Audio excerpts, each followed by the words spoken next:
We're here in Pembroke Cricket Club in the heart of Sandymount. Do you think Joyce ever came here and watched some cricket? He certainly lived very close by. He lived maybe 200 yards up that road there.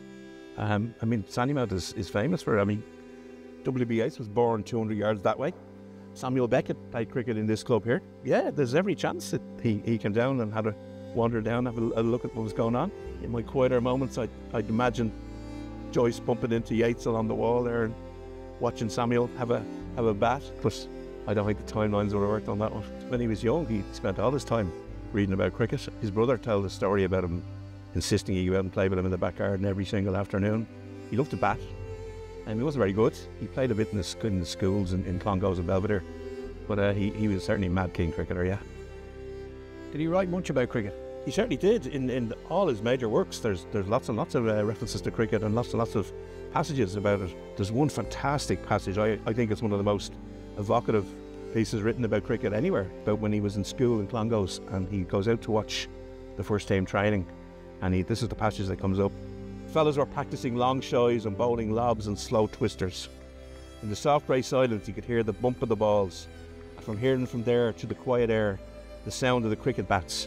Pick, pack, pock, pook, like drops of water in a fountain, falling softly in the brimming bowl. Pick, pack, pock, pook, it's great stuff, isn't it? It's just like that out there. What would Joyce have made of T20 cricket?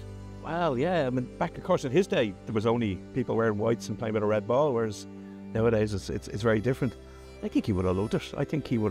He was always up for the crack and always up for a bit of sport and a bit of things that threw the world off kilter a bit, and T20 cricket has certainly done that to the world of cricket.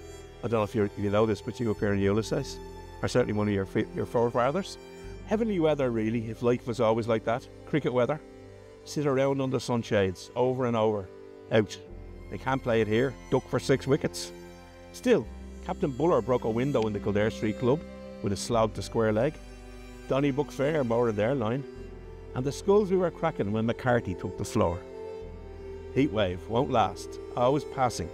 The stream of life, which in the stream of life we trace, is dearer than them all. So one of your ancestors must have impressed Joyce with his cricket skills to get into the book. Must be where I got it from. Absolutely. So 16th of June, Bloomsday, you're going to be in Fort Lauderdale in Florida to play against Pakistan. What's your thoughts about that game? Yeah, it's a very exciting opportunity. You know, we just finished a great series against them there, unfortunately. Coming down the wrong side, 2-1. But yeah, it was a really good contest. Some real positives from our side going into that.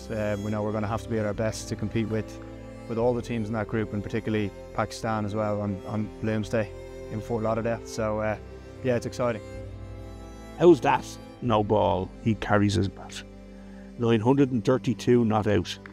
At all times long past conquering Cock of the Morgans.